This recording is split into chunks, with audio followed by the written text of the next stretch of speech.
किसान साथियों नमस्कार। दोस्तों आज की वीडियो में सोयाबीन की हम एक ऐसी लेटेस्ट वैरायटी के बारे में बात करने जा रहे हैं जो अभी 2022 में निकाली गई थी। अब ये वैरायटी उत्पादन में भी सबसे ज़्यादा है, उत्पादन के साथ साथ एकदम रोग प्रतिरोधक वैरायटी है। तो इस वैरायटी के बारे में हम डिटेल में जानेंगे कि बीज हम कहाँ से प्राप्त कर सकते हैं और इसका बीज कैसा दिखता है और क्या क्या इसकी विशेषता है। सारी जानकारी A to Z जानकारी आज की वीडियो में हम जानने वाले हैं। लेकिन दोस्तों एक छोटा सा निवेदन है, एक छोटी सी रिक्वेस्ट है।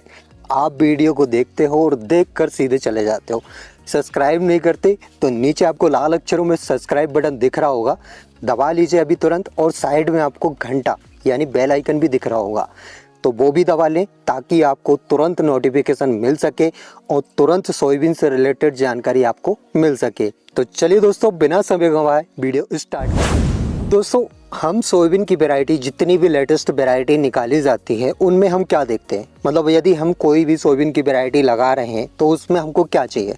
सबसे पहली बात देखिए भाई साहब, उत्पादन अच्छा होना चाहिए। उत्पादन अच्छा होना चाहिए, उत्पादन के साथ साथ रोग प्रतिरोधक वैरायटी होनी चाहिए और सबसे मेन बात हाइट अच्छी होनी चाहिए, क्योंकि हाइट का सबसे बड़ा मैटर होता है। क्योंकि इससे पहले जैसे कि आपने देखा होगा JS 2034, हालांकि इस वैरायटी का उत्पादन बढ़िया था, इसमें फलियां बढ़िया लगती थी, लेकिन कुछ दिन तक ये वैरायटी रोग प्रतिरोधक भी रही, मतलब इसमें रोगों का प्रकोप कुछ दिनों तक नहीं देखा गया। धीरे धीरे इसमें रोगों का प्रकोप आने लगा। अब इस वैरायटी में क्या रहा, इसमें एकदम नीचे से फलियां लगती थी, मतलब यदि हम हार्वेस्टर से कटवाना चाहें या फिर रीपर से कटवाना चाहें तो वो इम्पॉसिबल था JS 2034 में।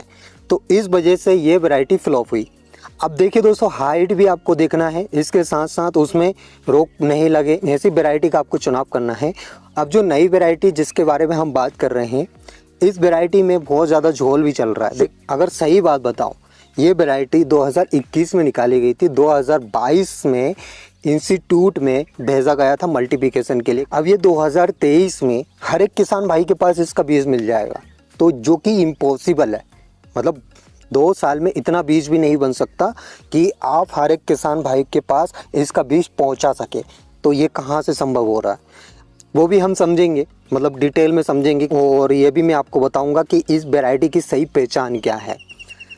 और इसके साथ ही दोस्तों देखिए दोस्तों, वैरायटी में यदि उत्पादन बताया जा रहा है कि 10 से 12 क्विंटल प्रति एकड़ तक उत्पादन देती है, तो एक्चुअल उत्पादन उनके हिसाब से बताया जाता है। देखिए दोस्तों, एक एक बीज को यदि आप डिस्टेंस बाय डिस्टेंस डालोगे तो उसमें आपका उत्पादन सही मिलेगा।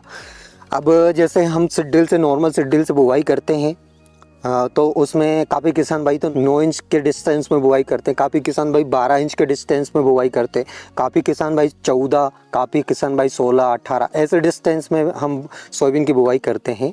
तो जहाँ पे 9 इंच के डिस्टेंस में आप बुवाई कर रहे हो, आपको हालांकि 8-10 दिन में ही खेत हरा भरा दिखने लगेगा और आपको कुछ दिन तक फसल अच्छी भी लगेगी। लेकिन दोस्तों जितनी संगन आप सोयाबीन की फसल लगाओगे उतना ही आपको कम उत्पादन मिलेगा, और कम उत्पादन मिलने के साथ साथ रोगों का प्रकोप भी उसमें ज़्यादा आने लगेगा। ये मतलब मेरा खुद का प्रैक्टिकल किया हुआ है, इसलिए मैं आपसे बोलता हूँ जिन किसान भाइयों ने अभी भी सीडड्रिल सेट करके नहीं रखी है, गेहूं की सीडड्रिल है या फिर किसी अन्य फसल की सीडड्रिल है, तो उसको तुरंत सेट कर लीजिए। कम से कम मिनिमम 12 इंच के डिस्टेंस से आप सोयाबीन की फसल लगाइए। ये मतलब मिनिमम बता रहा हूँ, मैक्सिमम आप जितना भी लगा सकते हैं 14, 16, जितना बढ़ा के लगाओगे उतना ही अच्छा है। देखिए उसमें एक तो आपका उत्पादन भी बढ़ेगा, और इसके साथ ही यदि खरपतवार होते हैं तो उसमें आप डोरे कुरपे भी चला सकते हो।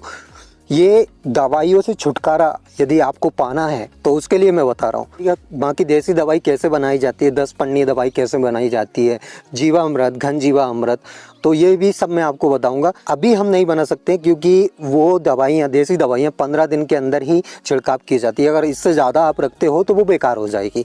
वो मैं आपको स्टेप बाय स्टेप, जब आपकी सोयाबीन की फसल की बुवाई होगी, इसके बाद मैं स्टेप बाय स्टेप वीडियो में बताता जाऊँगा कि कब आपको कौन सी दवाई बनानी है और कब आपको कौन सी दवाई का छिड़काव करना है। अब जिस वैरायटी के बारे में हम बात कर रहे हैं वो है JS 2172। हालांकि आपने नाम सुना होगा और कुछ किसान भाई तो ऐसे भी होंगे जिन्होंने बीज भी ले लिया होगा। देखिए दोस्तों, इस वैरायटी का बीज अभी मार्केट में इतना नहीं बना जितना आप समझ रहे हो, और जो बीज ले रहे हैं हमारे किसान भाई, उनके लिए भी मैं आपको बता देता हूँ सही पहचान उसकी।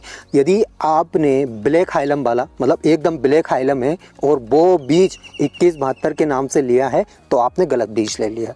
मतलब ये मैं सही पहचान बता रहा हूँ। ब्लैक हाइलम है और लंबा हाइलम है, तो आपने गलत बीज 2172 का ले लिया है। और सही बीज कहाँ से ले सकते हैं वो भी मैं आपको बताऊंगा, बस वीडियो के अंत तक बने रहें, आपको सारी जानकारी मिल जाएगी। इससे पहले थोड़ी इस वैरायटी की विशेषताओं के बारे में हम बात कर लेते हैं। देखिए दोस्तों, अभी तक की सबसे लेटेस्ट वैरायटी है और रोग प्रतिरोधक वैरायटी है। रोग प्रतिरोधक का मतलब ये है, ये नाम से रोग प्रतिरोधक नहीं है दोस्तों जेएस की जितनी भी वैरायटी है और जो रोग बताए जाते हैं कि इन वैरायटी में ये रोग नहीं लगते, तो वास्तविकता है कि उनमें रोग नहीं लगते हैं।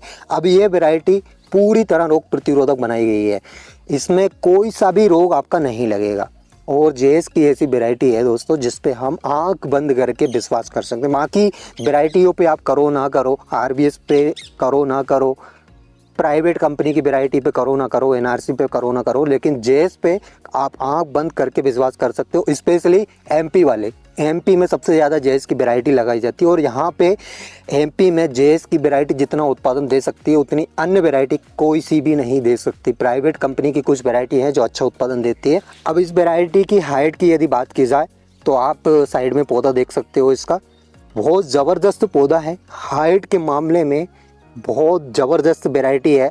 मतलब दोस्तों हाइट ज़्यादा ले लेती है लेकिन ये आड़ी नहीं गिरती, क्योंकि इसके पौधे ही इतने ज़्यादा स्ट्रॉन्ग होते हैं, चाहे कितनी भी हवा चले, कितना भी पानी गिरे, ये वैरायटी कभी आड़ी नहीं होगी।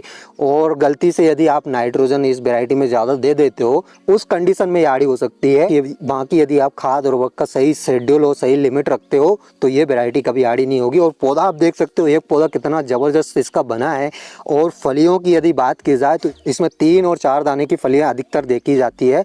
2 दाने की फलियाँ भी लगती है लेकिन बहुत कम, तो फलियाँ 3-4 दाने की अधिकतर इसमें देखी जाती है। बाकी दोस्तों इसके जो पत्ते हैं वो यदि आपने JS 2098 वैरायटी के पत्ते देखे हो तो सेम उसी की तरह पत्ते दिखाई देंगे। 2172 में डार्क कलर रहता है पत्तों का, मतलब गहरा हरा कलर, और JS 2098 में डार्क कलर नहीं रहता, मतलब तोता कलर हम बोल सकते हैं।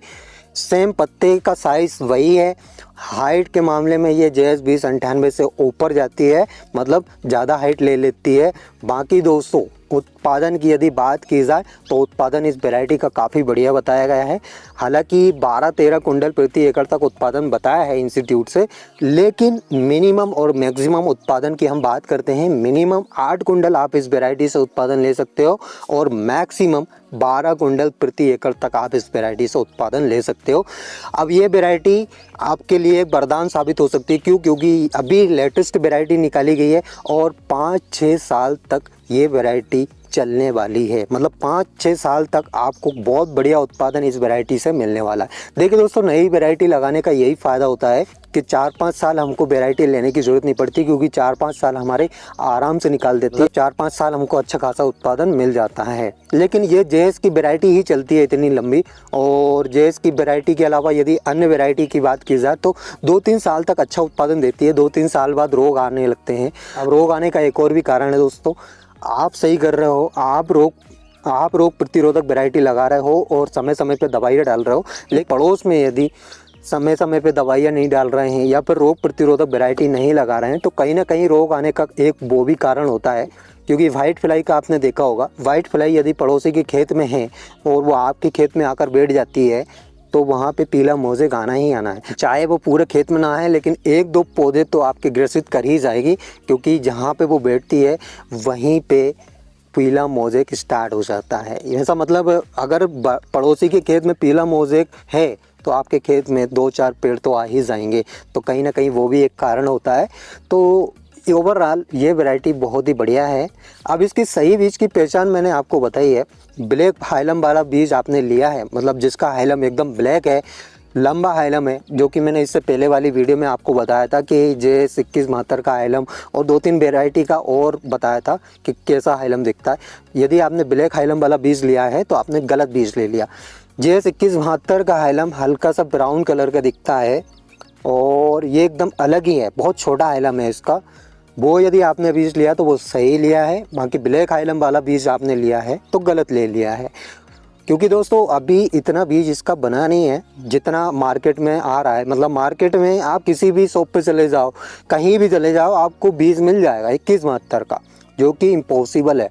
कहीं ना कहीं इस वैरायटी में बहुत बड़े स्तर का झोल चल रहा है, तो बीच में थोड़ा सतर्क रहें। क्योंकि दोस्तों जो मैं उत्पादन बता रहा हूँ वो उत्पादन आपको तभी मिलेगा जब आप सही वैरायटी लगाओगे, मतलब सही J2172 लगाओगे, तभी आपको सही उत्पादन मिलेगा। आप सोचते हो कोई सा भी बीज उठा के मार्केट से ला के लगा दो और उत्पादन 12 कुंटल मिल जाए, तो ऐसा इम्पॉसिबल है। क्योंकि J2172 के नाम से बहुत सारी वैरायटी ऐसी है जो बेची जा रही है। तो बीज के मामले में थोड़ा सतर्क रहें। और इसके बीज के बारे में मैं और बताऊंगा, थोड़ा सा बीज ला के आपको बताऊंगा कि कैसा दिखता है, इसका हाइलम कैसा दिखता है, बीज का आकार क्या है, बीज का साइज क्या है, बीज का कलर क्या है, सारी जानकारी मैं आपको दूंगा। इसके लिए चैनल को यदि आपने अभी तक सब्सक्राइब नहीं किया है तो तुरंत कर लीजिए और साइड में बेल आइकन को भी दबा लें। आई होप दोस्तों मेरे द्वारा दी गई जानकारी आपको समझ आई होगी, वीडियो पसंद आई होगी। वीडियो अगर अच्छी लगी हो तो एक लाइक, और जो किसान भाई इस चैनल पर पहली बार आए, सब्सक्राइब नहीं किया है तो सब्सक्राइब करना बिल्कुल ना भूलें। तो आज के लिए इतना ही काफ़ी है दोस्तों, मिलते हैं नेक्स्ट वीडियो में नेक्स्ट टॉपिक के साथ। तब तक के लिए tata bye bye, take care, धन्यवाद दोस्तों।